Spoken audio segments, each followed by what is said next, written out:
You're watching Northwest Florida's news station. This is WEAR 3 in the morning weekend in high definition. Well, good morning. We're taking a look at Pensacola Beach this morning. I hope you grabbed your cup of coffee because Ashley Ruiz has a lot of information to share with you about these storms that we're expected to pull through. Yes, so last night and the overnight hours, of course, and yesterday evening, nasty system rolled through Texas and areas in the Midwest. I'll time it all out for you and let you know what to expect coming up in the full report. 8 people are in the hospital after a car hit a group of pedestrians in Perdido Key. It happened just after 8 o'clock on Perdido Key Drive yesterday. If you're familiar with the area, that's just west of the curve. That area was shut down while authorities investigated. Right now, 3 people have life-threatening injuries and 5 others were taken to area hospitals. It's not clear if the driver of the car had any injuries. No names have been released at this point. For the very latest information, make sure you connect with us online at WEARTV.com. A suspect has been arrested in connection with a Cantonment murder investigation. Cordero Gross has been charged with manslaughter. Deputies have identified the man, found as 25-year-old Donnie Lee Johnson. He was found on River Annex Road off of Muskogee Road, right by Adventures Unlimited. This man is now in jail after facing a burglary charge after a neighbor spotted him trying to break into an East Hill home. Joshua Herndon is currently in the Escambia County Jail on a $5,000 bond. Pensacola police say he tried to break into a home near 14th and Strong Streets. The woman living there had just unloaded birthday cakes into her home when a stranger had asked her for help. A neighbor reportedly spotted the suspect and called police. I had the cops on the phone. I knew they were coming, but once he started trying to open the door and he was kind of going at the lock like he was trying to figure out a way through the door, I felt like if he was to get that door open, I would have to go over there and do something. The neighbors also credit Pensacola police for the quick response to the situation, and they're urging people to always be aware of their surroundings, even when they're at their homes. Florida State troopers are investigating a fatal car crash that happened on I-10 eastbound near Scenic Highway. It happened around 8 a.m. yesterday, and troopers say 1 person died. 2 others were injured, and they were taken to the hospital. Troopers are still investigating just what exactly caused that crash. The U.S. Coast Guard is reminding people to pay attention to weather reports before going out on the water.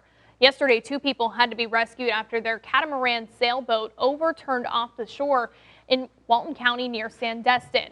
Deputies and South Walton Fire arrived as the 2 were holding on to the boat. On his 100th day in office, President Trump skips out on the White House tradition and does his own thing. The move makes him the first president in decades to snub the White House Correspondents' Dinner. Steve Nannies reports. Instead of attending the black tie event, President Donald Trump held a campaign-style rally in Pennsylvania, one of the states he wasn't expected to win in November. He threw plenty of shade on the dinner he passed on. A large group of Hollywood actors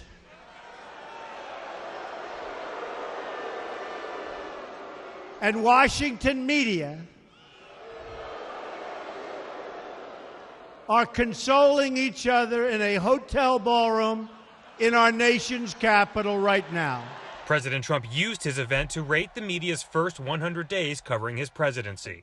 If the media's job is to be honest and tell the truth, then I think we would all agree the media deserves a very, very big, fat failing grade. Back in Washington, the media, celebrities, and dignitaries walked the red carpet for the dinner hosted by Daily Show senior correspondent Hassan Minhaj.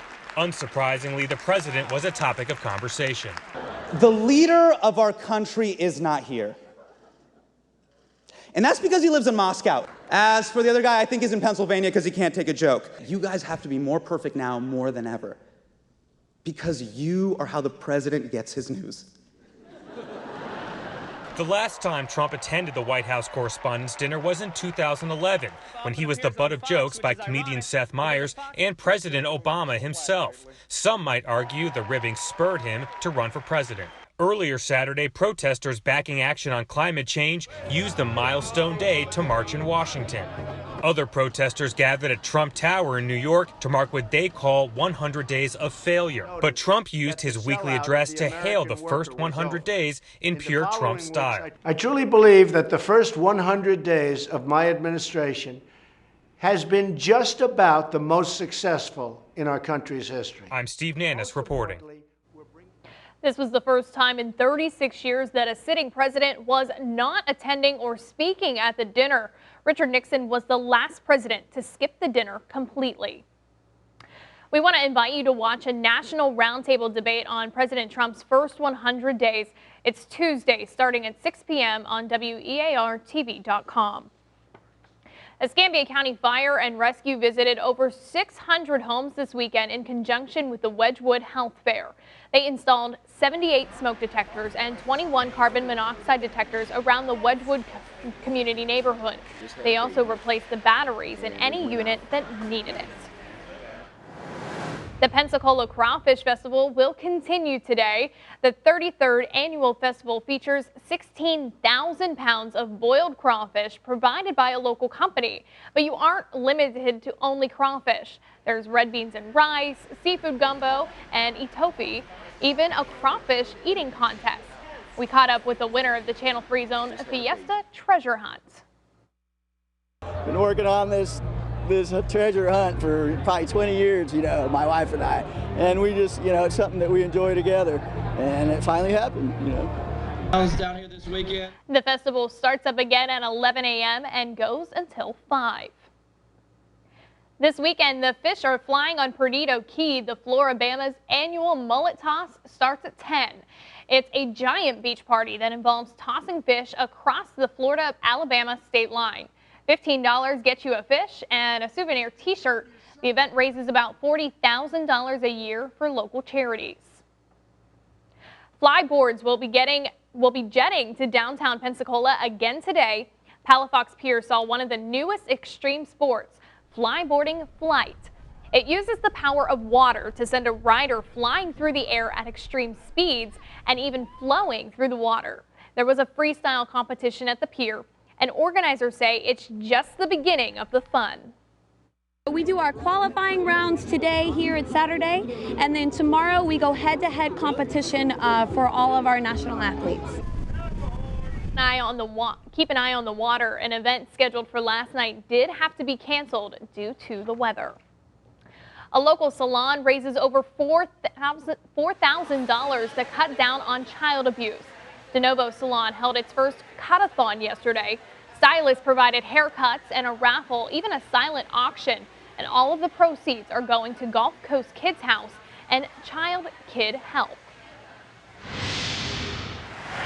Allergy season is here. What you can do to help your nose without hitting the pharmacy. And the $1 item that can make your home and your family safer.